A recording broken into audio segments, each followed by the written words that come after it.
Welcome to round 3 of the WA Sporting Car Club Championship at carco.com.au Raceway. On the program today, Formula Ford, Free Formula, FSR, Formula V, Historic Touring Cars, Sports Cars and WA Muscle Cars. The first race of the day in some tricky and drying track conditions. Formula Ford getting out of the gates for race number 1. Your number 1 qualifier, Logan Everly, getting away from the field nice and early, but some pretty hot battles to start off as the whole field climbs up through the S's for the first time. Big news for Formula Ford was that Brock Brewer failing to qualify and starting from position 14 in race number 1. As the whole field struggles to come to grips with changing track conditions, trying to pick whether it's going to be a wet or a dry setup on these cars. Formula Ford racing in Western Australia, one of the standout classes this year at carco.com.au Raceway. While Everly held the lead on the opening lap, it was a hard-charging Mark Redman who jumped to the point in the early stages, with Josh Matthews fighting for position further behind.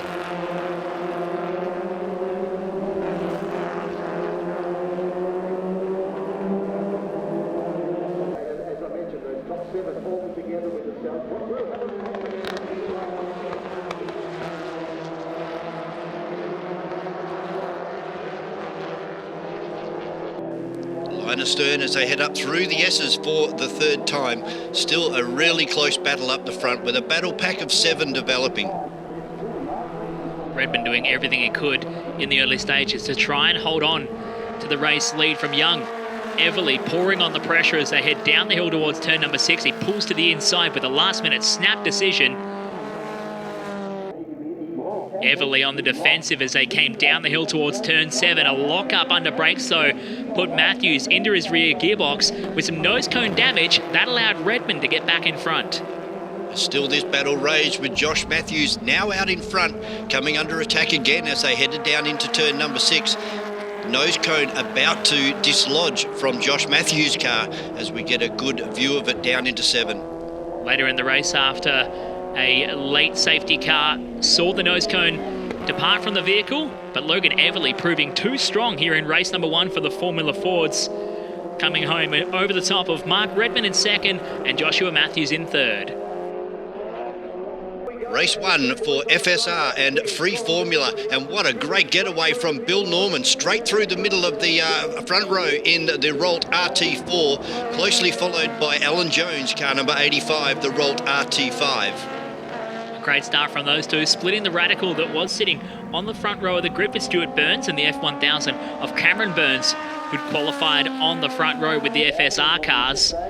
From then on, William Norman getting away with a nice margin over Alan Jones at the back of shot there. Burns hanging in there with the radical.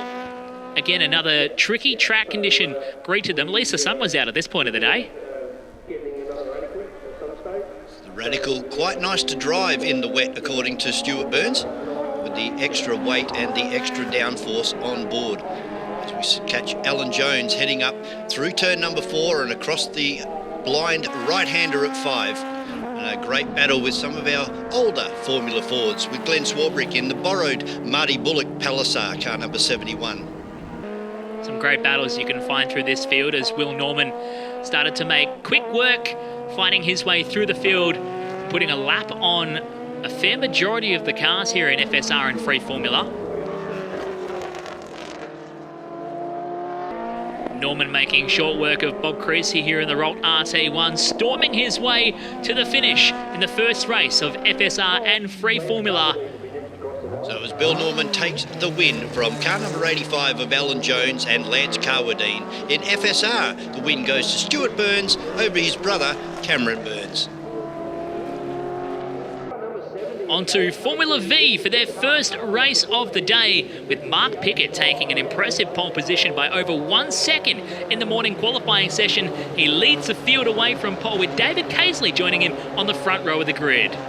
Franz Estebauer hanging tough on the inside of the right-hander in turn number 1 as they head up through the S's, and it was Estebauer in car number 80 who took the ascendancy and first up and over the top of the hill. Paul Moltoni joining them at the back of this 4-car battle pack as they make their way through the first of the right-handers and down towards turn number 6 for the first time. Pickett already on the back foot in these early stages on a now dry track for the Formula Vs here in race 1. Typical close wheel-to-wheel racing for our Formula V as Dave Casely looks for a run up the inside of Esteban, but has the nose chopped right off by car number 80 of Esteban as they head across the start-finish line to reel off lap number 2. Solid to have a huge field of Formula Vs joining us for round 3 of the WA Sporting Car Club Championship as Moltoni looks to the inside, down at turn number 6, trying to find his way towards the pointy end of the field. He started to get there as well as Pickett gets dropped off further behind in 4th. Moltoni up the inside at turn number 7 here, but can't quite get the job done as Casely hangs tough around the outside. Dave Casely heading Moltoni and Esteban and Mark Pickett down into turn number 1 across the top of the hill. Still the same, but Moltoni now looking for a run down the inside onto turn number 6. Of course, this is the battle at the pointy end of the field for the 1600s in the Formula Vs. Further behind, a great field of 9 drivers on the list in the 1200s as well, having their own battles further behind. Red hot look at that there from Esteban up the inside at turn 7. Casely almost found the rear end of Moltoni under brakes, was lucky to escape from that one. Big drag race down towards turn number 1, but it was Moltoni who heads Dave Casely on the outside, with Franz Esteban now taking 2nd position as they head up through the S's for what would be the last time. Moltoni doing enough just to break the back of the battle here from Esteban right behind as they exit turn number 7 and run it to the checkered flag. A great win there for Paul Moltoni in the 1600s over Franz Esteban in 2nd and David Casely coming home in 3rd. Your Formula V 1200s goes to Brett Scarey over Andrew Lockett and Callum Lamont. Race number 1 for historic touring cars made their way out onto the track, and it was a great first up effort for Brian Edhouse in the brand new Mach 1 GT Mustang. Edhouse claimed the pole, but Graham Woolhouse in the sister Mustang beat him to turn number 1 and led the whole field away. A whopping 17 cars in historic touring cars for the first race of the day, with some great examples of the tin top races from yesteryear, including a couple of very resplendent Tiranas. Big battle pack of cars, lots of 4 cylinders down towards the back there, and we throw in Laurie Lapsley with the Mark II Jag as we see Graham Woolhouse defending big time from Brian Edhouse as they come up and over turn 5 and down towards Kolb Corner in turn 6. John Bondi just behind that battle, watching on with the HQ GTS Monaro back there in 3rd as Edhouse uses some of the horsepower to his advantage, looks to the inside down into turn number 7, but Woolhouse beats him under brakes. Always lurking in the orange Monaro, John Bondi, car number 89 as they head down into turn number 1. It was still Graham Woolhouse in the grey and black Mustang from Brian Edhouse and John Bondi. Further behind in the 4th spot as well, Stuart Young with that beautiful Tirana in the purple, having a great time watching the battles. As behind them, Don Behetz having a great run there with the 2-door Galaxy. But the battle was on up front between the 2 Mustangs. The horsepower from Brian Edhouse's example, trying to make something happen in a tricky track condition, just monstering the rear bumper of Woolhouse entry. Great race between these 2 competitors for the entire 8-lap journey.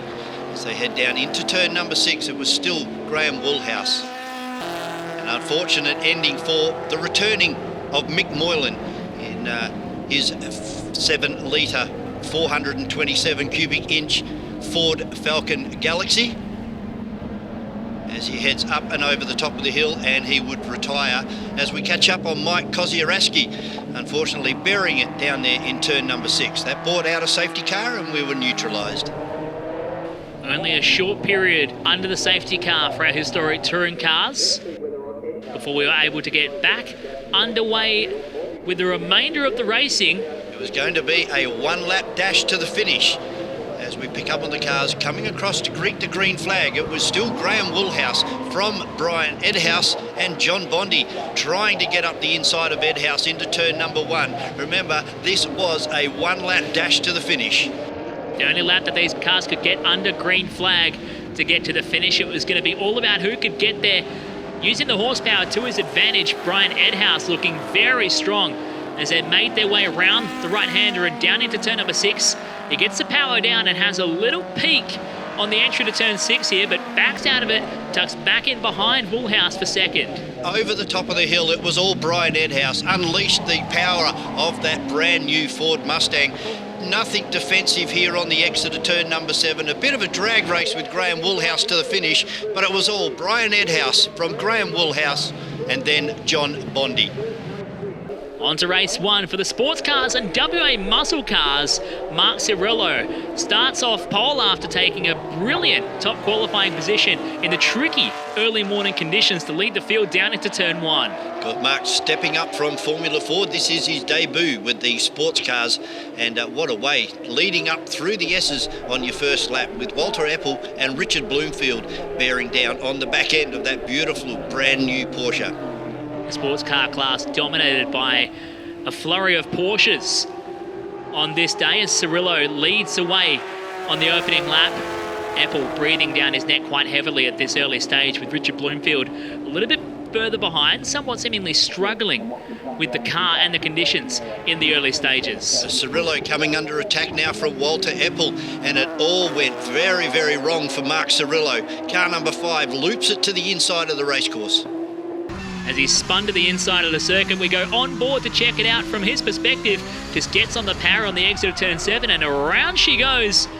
Mark did a great job to pull it up on the inside of the racetrack and not get collected by the rest of the field. Bloomfield takes a beautiful inside pass on Walter Epple into turn number 1, but the car suddenly slowed, allowing Epple to drive away again by some 25 metres as they head up and over the top of turn number 5. Further behind, Dave Allen, Ron Moller and Campbell Nunn all having a big old crack at it with your sports cars and WA muscle car entries, as Epple started to try and work on that lead, trying to pump out some solid laps on this dry track condition for their first race. Richard Bloomfield having all types of issues on board that beautiful 997.2 Porsche. Seemed to be fast on one lap and then fall off on the next lap, but as we'll see, he's catching Walter Epple as they head up and over turn number 5 and down towards Kolb Corner.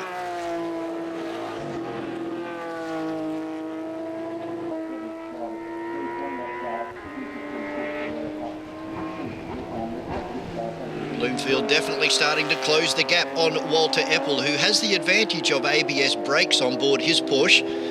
As they head down into turn number 1, as we said, Bloomfield all over the rear of Walter Epple as they crested the top of the hill, wait for the inside run.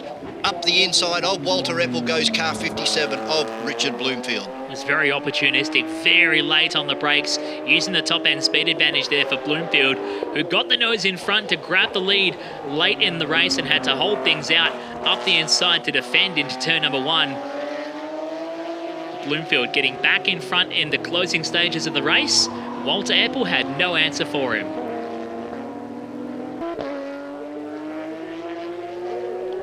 And as they cross the line, your winner, Richard Bloomfield from Walter Epple and Dave Allen, a great drive to take out 3rd position.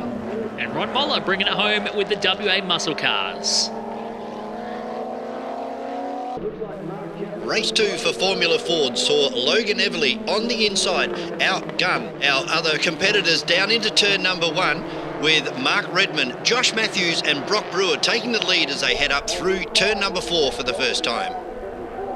Jack Sheldon tucking into the back of that battle as they made their way around the opening lap, and the rest of the field stacking up. Another great field on offer here. 13 Formula Fords out for the second race of the day as Everly immediately started to get to work trying to break away from Redman and Matthews. Matthews sporting a new, different appearing nose cone on the front of the 65 after the incident earlier on in race number 1.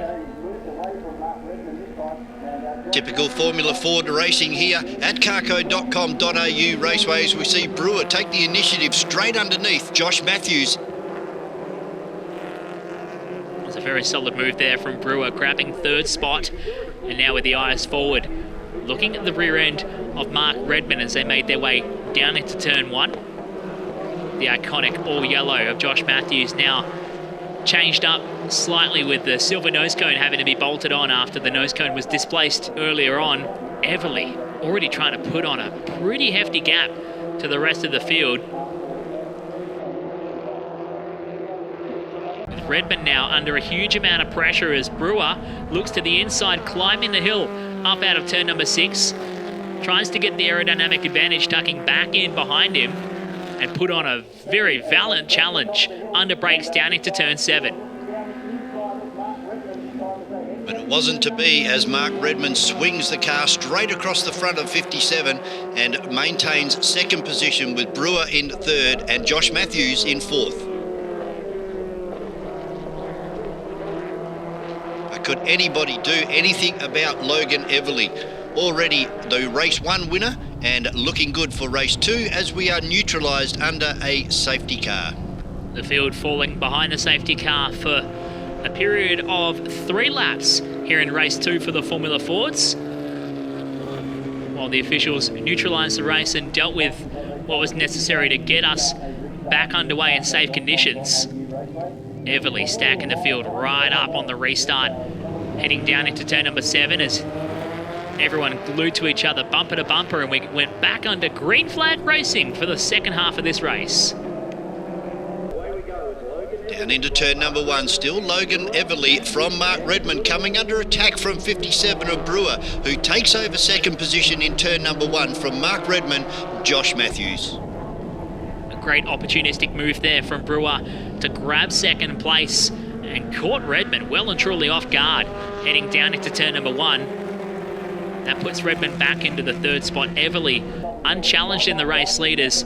Brewer and Redmond still weren't done with the conversation for second. This time Brewer trying to hold it out with a hard inside line down into turn number 7. They almost touch wheels on the exit of turn 7 and down the main straightaway in a drag race to the line.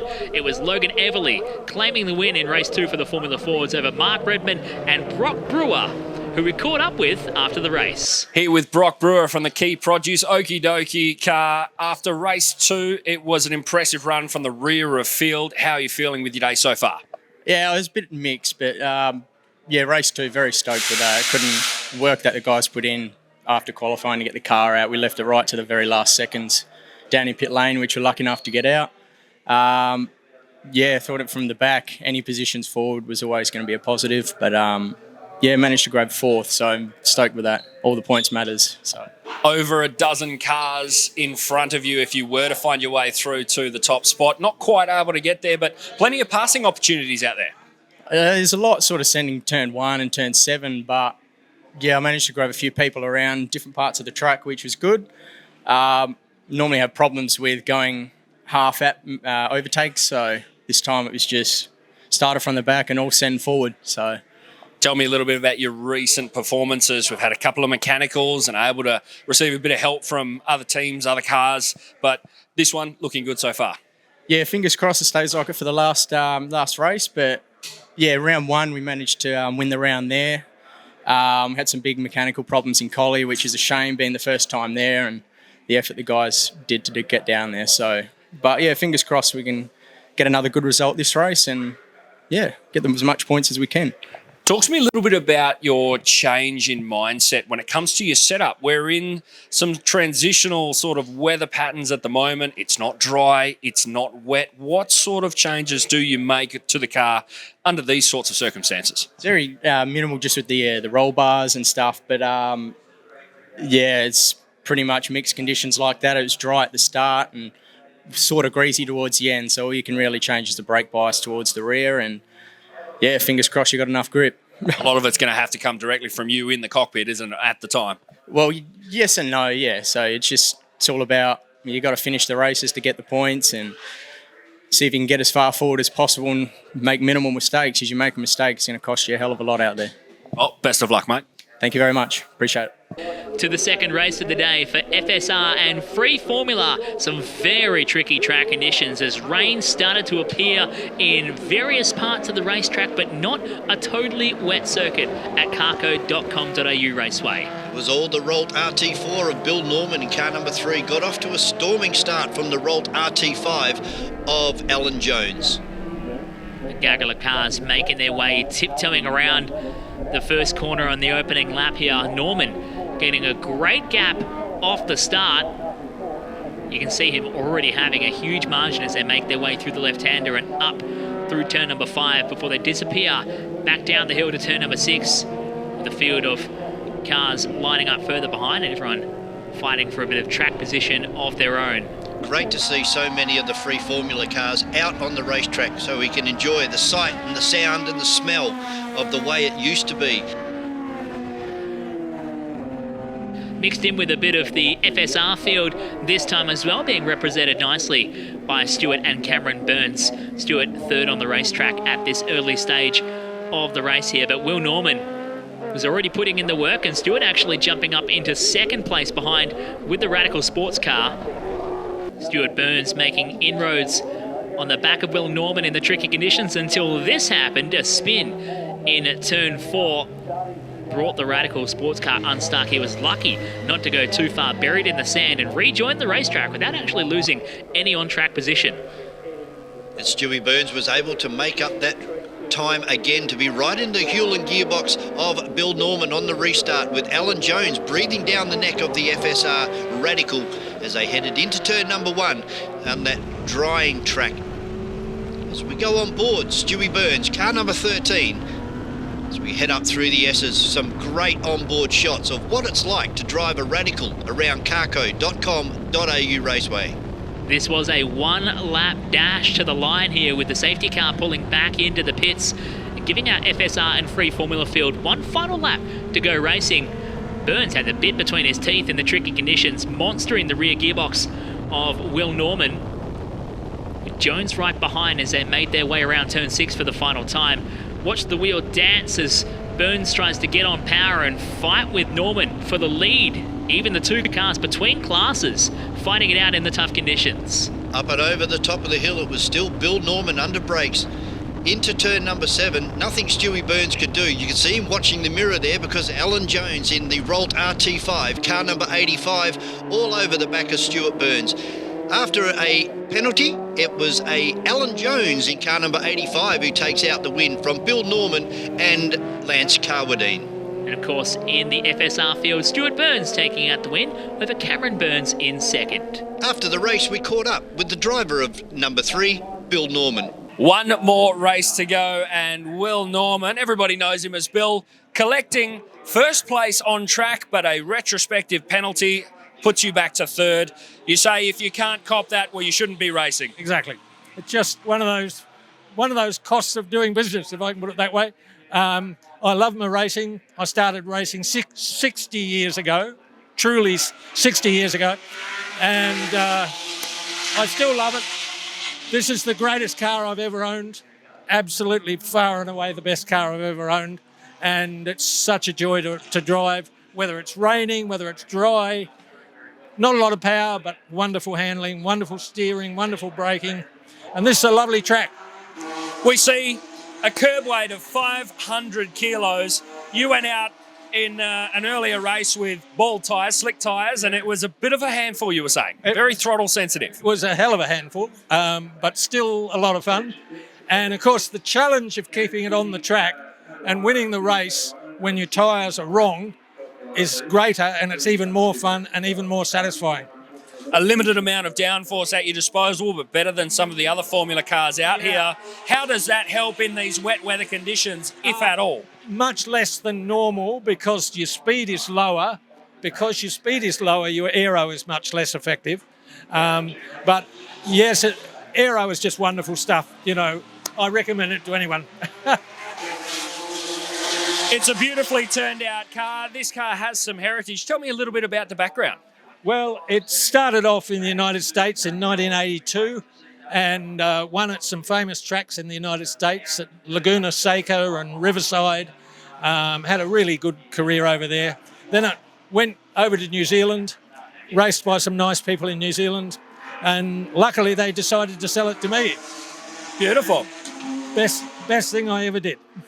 We have one more race on the card. Tell me, what's the strategy going into that last start? Well, I've been pinged back to third, so my attempt will be to get back to first. But I happen to know that Alan, who's in a similar car to this, won't be keen on me getting back to first. So I think it'll be good fun. I think it'll be a race worth watching.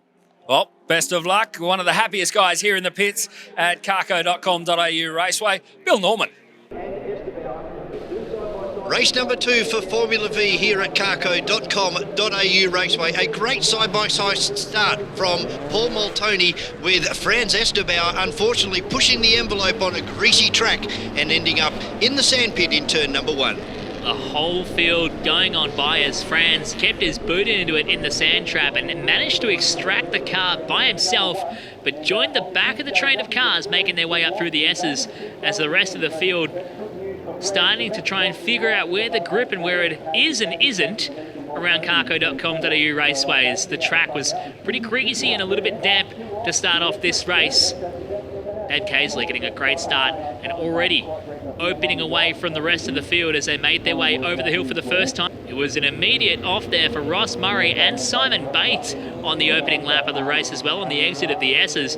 Both of those cars joining the back of the train and already elevates Franz Esterbauer up 2 more spots. With our 1200s, it was Brett Scarey from Callum Lamont being chased down by the Lockett father and son of Andrew and Miles.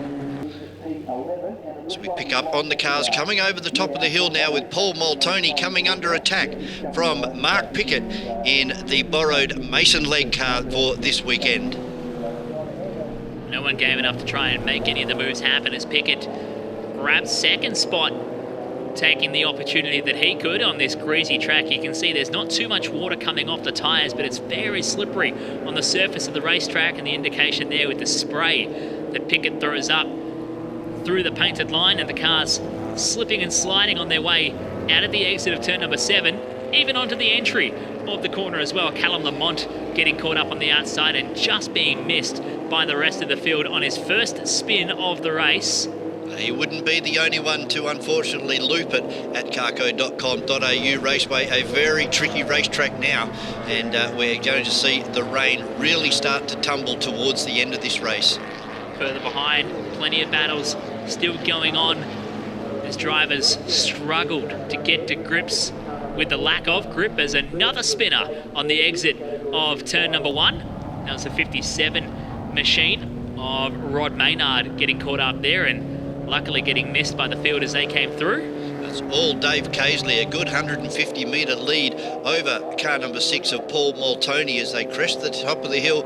Torrential rain now as we head down into turn number 7, making driving very, very difficult. This really changed the outlook of the race here as Casely leads the way. He was the first of the pioneers struggling for traction on the exit of turn number 7, but Mark Pickett started to really come into his own as the rest of the field started to try and find now a new racetrack right in front of them, and changing conditions once again here as we see the 41 entry of Andrew Lockett go by, leading the way with the 1200s in the field. Can now start seeing the rooster tails and the spinning continued with car number 57, unfortunately looping it in turn number 7. Maynard getting caught up once again there, was happy to keep things pointed the right direction and rolling on without getting caught up with any other cars on the racetrack. Takes a bit of quick thinking in these very slippery conditions with these cars. There's another big lockup and a spin from Callum Lamont down into turn number 7, right in front of the race leaders as well. Casely now under a huge amount of pressure from Mark Pickett right behind in second. Checkered flag, so it goes to David Casely over Mark Pickett and Paul Moltoni, and the 1200s, Andrew Lockett, Brett Scarey and Connor Welch. After the race, we caught up with Mark Pickett. Here with Mark Pickett with a successful charge from P4 on grid to finish in second place in the straight edge Steel Homes car. Tell me, not your car, but still able to take a great result. Yeah, absolutely. Just glad to be in the car doing some laps to help Mason out and help make the car a bit quicker. And I'm just stoked to be out there, to be honest. Just love being out there, especially in the rain. So, yeah. First time racing in a Formula V since 2017. First time back in a car after about 2 years when you were in a Formula Ford here.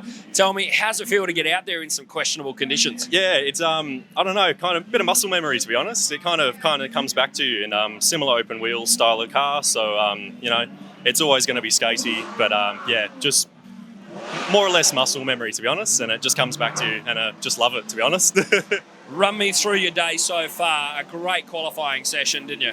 Yeah, It was just the right conditions, I believe, and I think it maybe potentially caught just a couple of people off. Some parts of the track drying out, and other parts of the track staying pretty wet.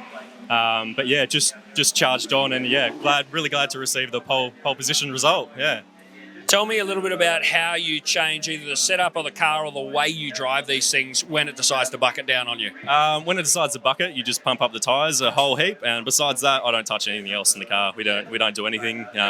Just send it out as it is and hope for the best. But in terms of driving style, it's just much bit more caution, a fair bit more caution, just for the entire track, to be honest. Even shifting gears, these things can get happy under acceleration when it's pouring down like this. But yeah, just being more cautious in general. One more race on the card. What's the plan going into that? Don't touch the car. Just leave it as it is, and then hopefully it keeps bucketing down. And we'll do same thing we did last time, and hopefully stick it in first. Yeah. Best of luck, mate. Thanks, mate. Cheers. The sun teased us with a bit of rainbow over carco.com.au Raceway, but as you'll see, the heavens opened once again as we caught up with Walter Epple prior to race 2. Here with Walter Epple in the auto-exclusive Perth GT3 Cup car. We're about to send you out for race 2, and the heavens not quite opening up, but you're opting with the slicks. Tell me a little bit about the setup changes that might need to happen if you decide to go to your brand new wets. I normally don't make any changes going from slicks to wets because it's depending what's the weather and how bad it is. I never really played around much in a setup.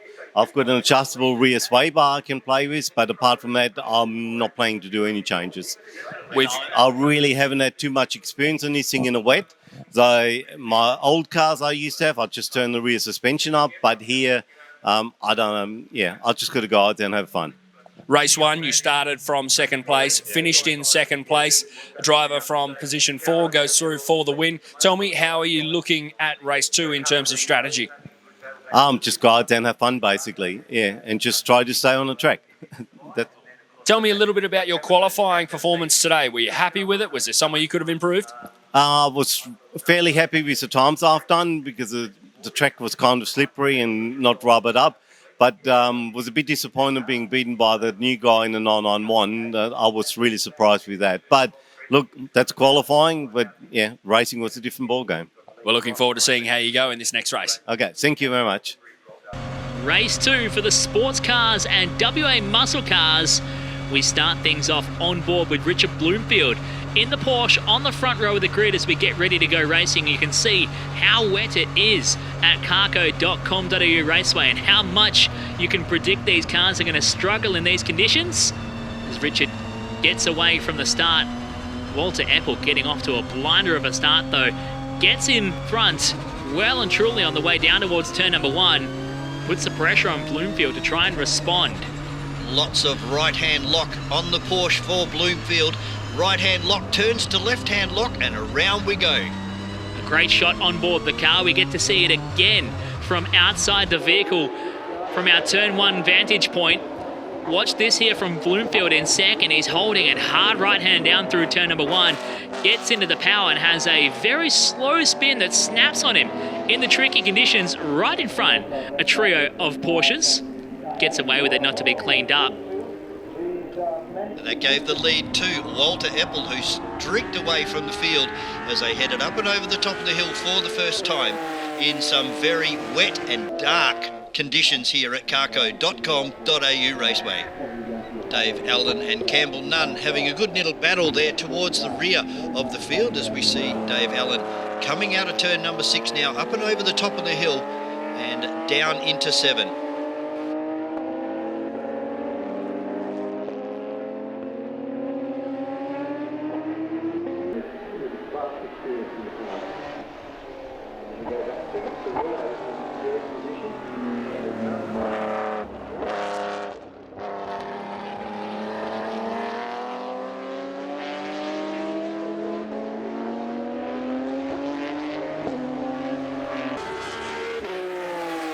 Richard Bloomfield trying to get back into the back of the field as we see him losing a little bit of drive on the exit of turn number 7. Not uncommon on a wet racetrack. Really struggling to put power down in these conditions. Ron Moller in the WA muscle car entry coming to grips with these conditions as well. the lone of those cars on the racetrack, surrounded by a bunch of Porsches from your sports cars. It was Walter Epple, really taking it like a duck to water in these wet conditions at carco.com.au Raceway, making the most of his ability and the car to stretch out a massive lead over Allen. It's good to see Cirillo coming to grips with these conditions as well. Unfortunately for Dave Allen in car number 27, took an excursion there at turn number 7. So he rejoined the racetrack and tried to get back into a reasonable position as we catch Mark Cirillo, unfortunately looping the car on the exit of turn 3. As the checkered flag fell, Walter Epple with a dominating drive in the wet conditions to take the win, eventually over Dave Allen in second, and Mark Cirillo hanging on for third. Ron Moller, and for WA Muscle Car, winner Ron Moller.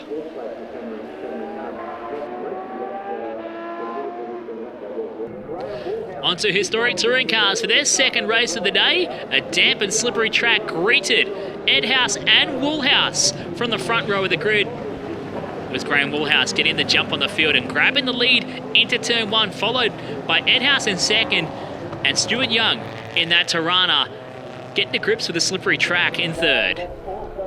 John Bondi in 4th position as these 4 cars seem to move away from the rest of the field on lap number 1. Very, very tricky conditions out there. It's starting to rain in turn number 1 as we watch the cars disappear up and over the top of the hill here for the first time.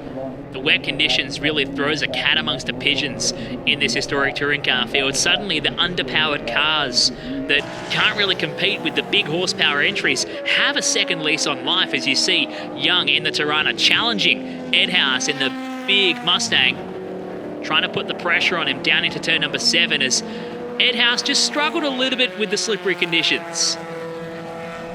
It was the GTR XU1 Tirana of Stuart Young, doing great things out there in the wet, dicey conditions, very reminiscent of Bathurst in the early 70s.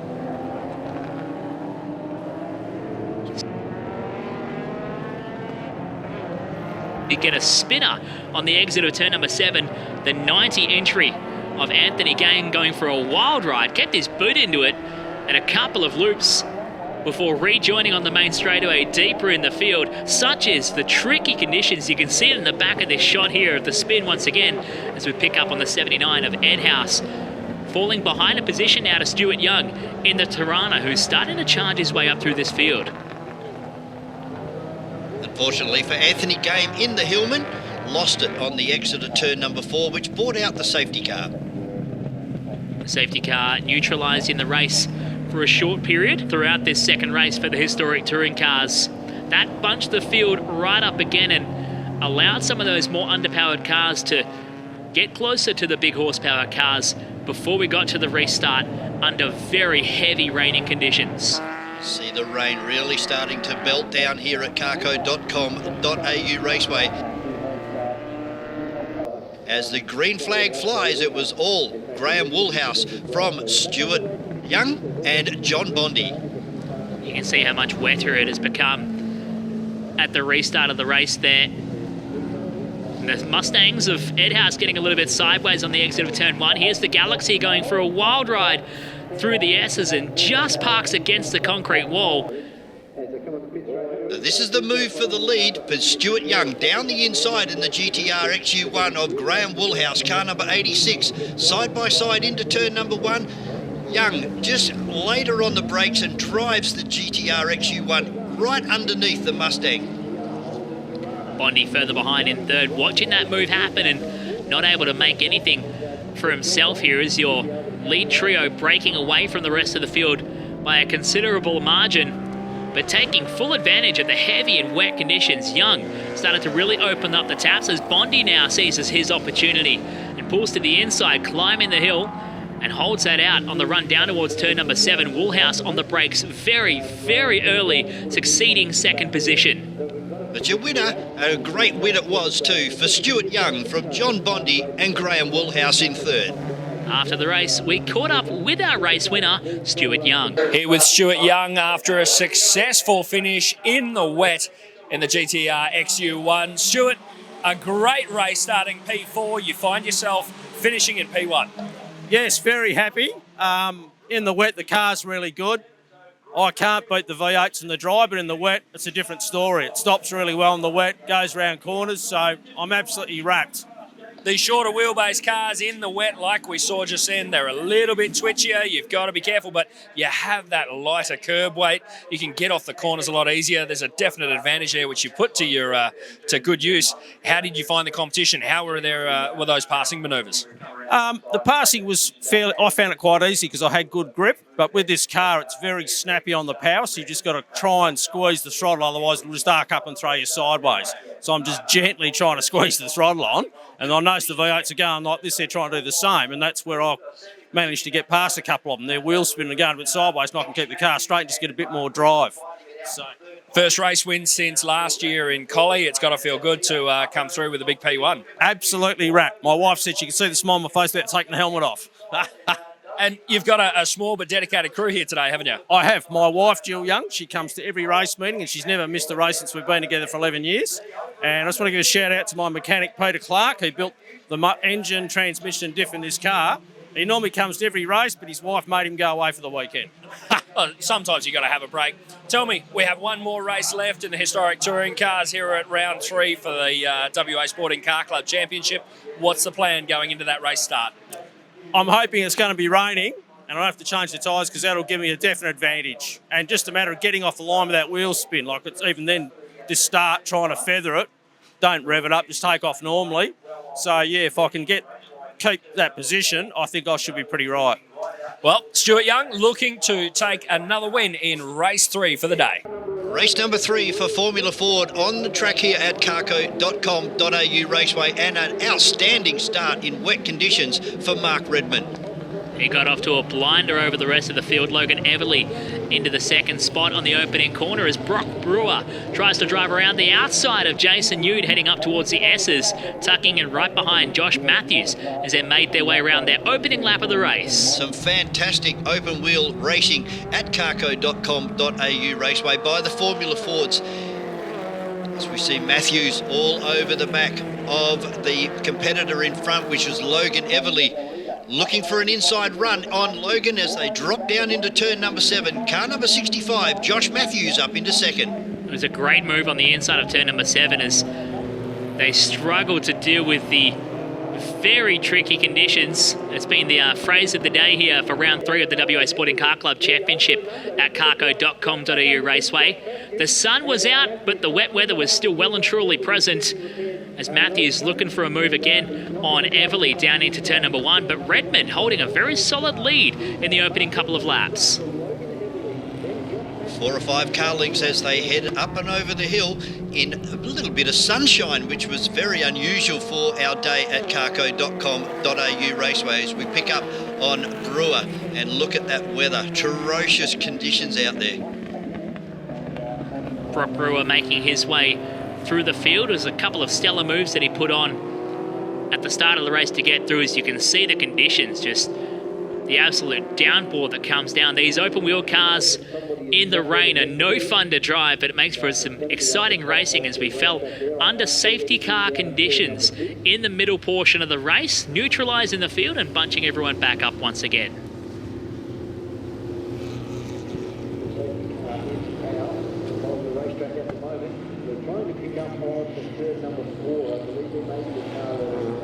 The rainbow greeting the fans here at carco.com.au Raceway as we pick up on the restart. It was a short dash to the finish as the green flags came out. The sun went away and so did the rainbow, but Logan Everly went for a big move, but well and truly overcooked it. On the way down towards turn number 1, he was lucky to keep it on the hard stand on the outside of the racetrack and rejoin a little bit deeper in the field.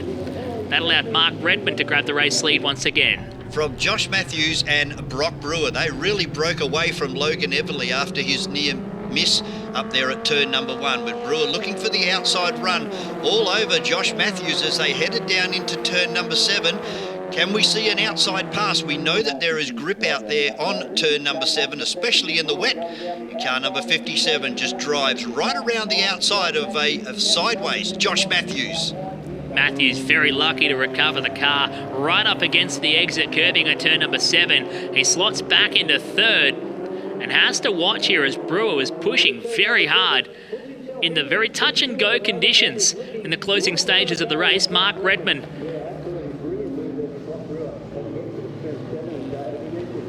seemingly a sitting duck to Brewer's advances, who got in front momentarily on the final laps. A great drive from Brock Brewer from 14th in race 1 to 2nd in race number 3. It was all Mark Redmond from Brock Brewer and Josh Matthews. Prior to the FSR and Free Formula final race of the day, we catch up with driver Cameron Burns. Here with Cameron Burns running in the FSR Championship, the F1000 getting a workout. How's the Rybuck Industries car been treating you today? Yeah, it's better if it's full wet or full dry. Qualifying was great because we're on the full wets, and it was a lot better in the wet with the wet tyres. That one with slicks and the wet track, it had a few offs, but it's not damaged, I don't think. So yeah, it was interesting, but yeah, it's good fun.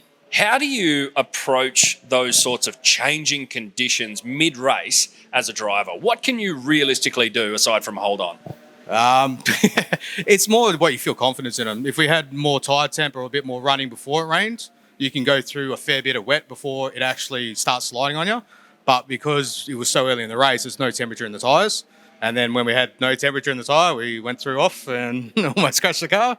But it's just, you got to be careful with it. You just got to feed it in slower, take some ultimate lines, but you just got to find where the grip is.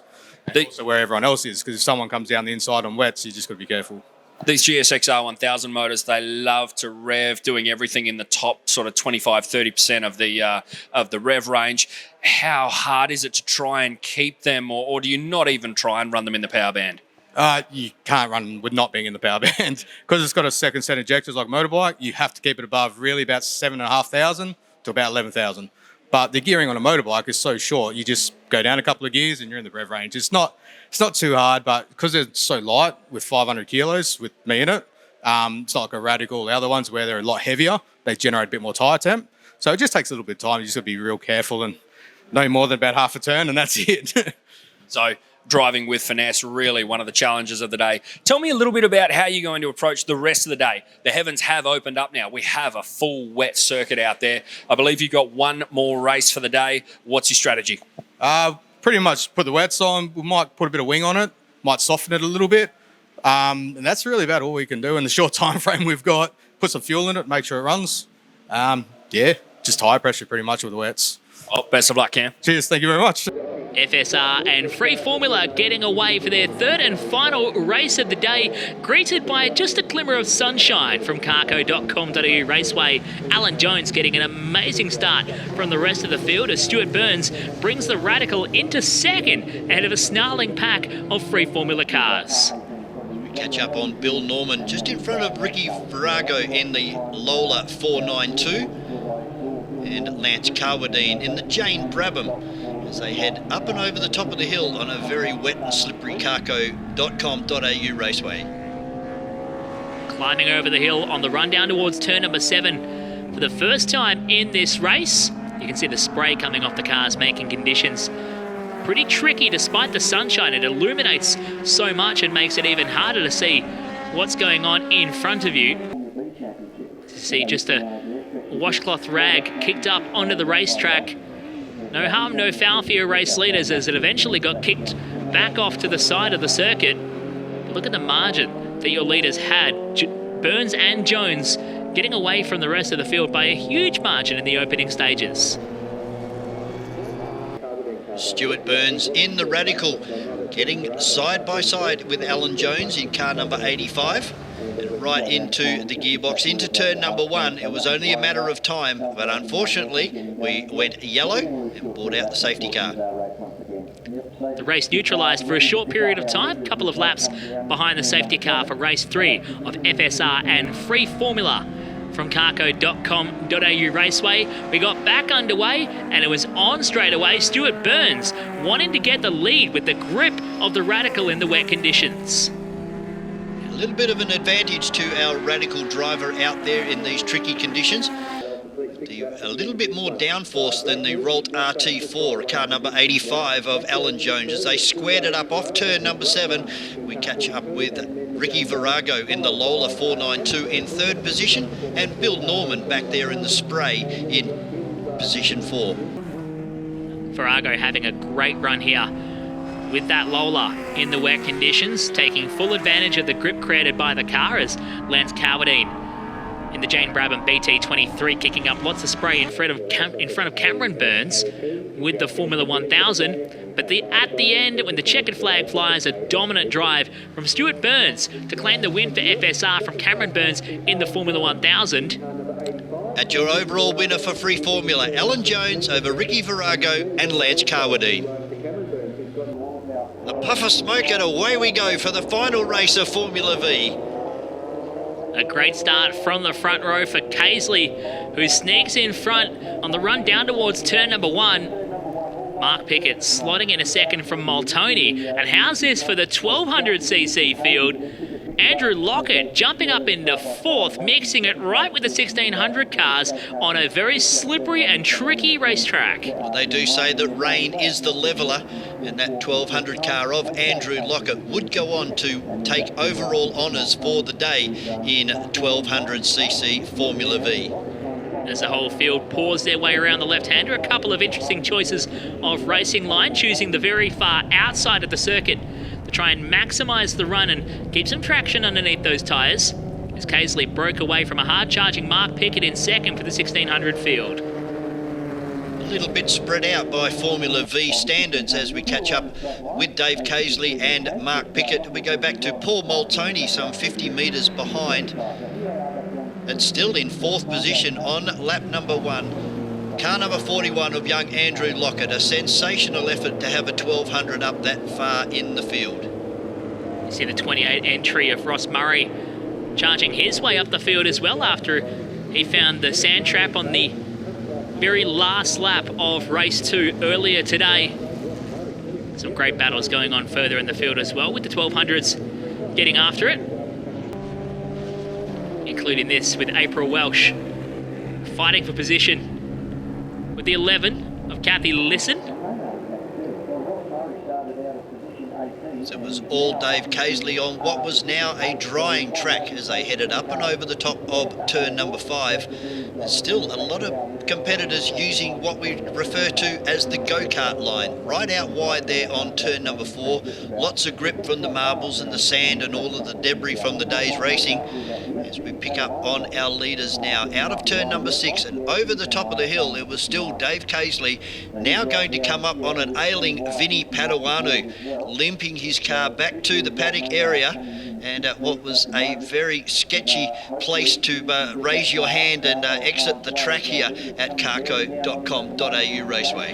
White flag being shown to the drivers as they made their way through to signal the slow car on the racetrack as Vinny tried his best to keep it off the race line and out of harm's way, and a great job from the drivers to make their way through and everyone getting through unscathed as Paduano tried to leave the racetrack here in race 3, and everyone got away with it just fine. And what was really impressive, Chris, was that under yellow flags, nobody passed under yellow in wet conditions. Can be a tricky one at the best of times to let the red mist subside for just a moment as some battles going on right behind Lockett here for the remaining placings. But the 41 entry having a great run, mixing it well and truly right in the thick of it with the 1600 fields for the 1200 class leader. Brett Scarey was not too far away from the back end of Andrew Lockett as our leader, Dave Casely, takes the win from Mark Pickett and Paul Moltoni. In the 1200 field, Andrew Lockett taking the win from Brett Scarey in second and Miles Lockett coming home in third. On board with Mike Kozieraski for the final race here at carco.com.au Raceway. These are historic touring cars. Great shots as we ride on board here for the opening lap. You can see the field pouring through turn number 1 here as Stuart Young leads the field away in the Tirana. But on board with Kozieraski watching the field right in front of him as they come out of turn 1. Plenty of racing room being given here in the tricky conditions. Good to see Martin Dennis back behind the wheel of the Datsun 1600. Little yellow Dado heading into turn number 4 at the moment, using the go-kart line to round up Mike Rowe, the president of the Historic Touring Car Club, as we pick up on our leader. And how good is it to see the little GTR XU1 of Stuart Young out in front of John Bondi, Brian Edhouse, and a really tenacious little Mitch Evans. That Morris Cooper S pouring on the pressure in these tricky conditions, keeping the big powered Mustang well and truly honest here as the whole field comes flying over the top of the hill and working their way down under brakes into turn 7 in the early stages of this race. Some very unusual historic touring cars here with the Van Wright family of Mike and Paul in their Series 3 Cortinas. And the Morris Cooper S, number 16 entry Mitch Evans, still harassing the rear bumper of Brian Edhouse in the Mustang. Two completely different race cars, exactly what we're used to seeing in historic touring car racing, but when the wet weather comes out, it equalises between these two cars and we can have a great battle on track. This battle went for the majority of the final race here for historic touring cars, as we see Edhouse open up the horsepower and blast up and over the top of the hill, but under brakes, car number 16 of Mitch Evans closes right back up again and unfortunately loses out down the main straight when that horsepower kicks in.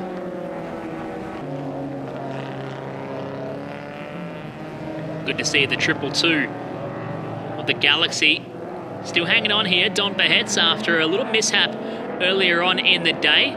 Just some superficial damage to the rear of the car, but back on the racetrack and having fun with the historic touring cars. There's Morris still harassing the back of the Mustang, only to be lost out on the straights here with the big power of that machine. It was a great race, but your overall winner, Stuart Young from John Bondi and Brian Edhouse. That is a wrap from round 3 of the WA Sporting Car Club Championship from carco.com.au Raceway. Don't forget to stay in touch on all of our socials and the WA Sporting Car Club website, wascc.com.au. We'll see you next time.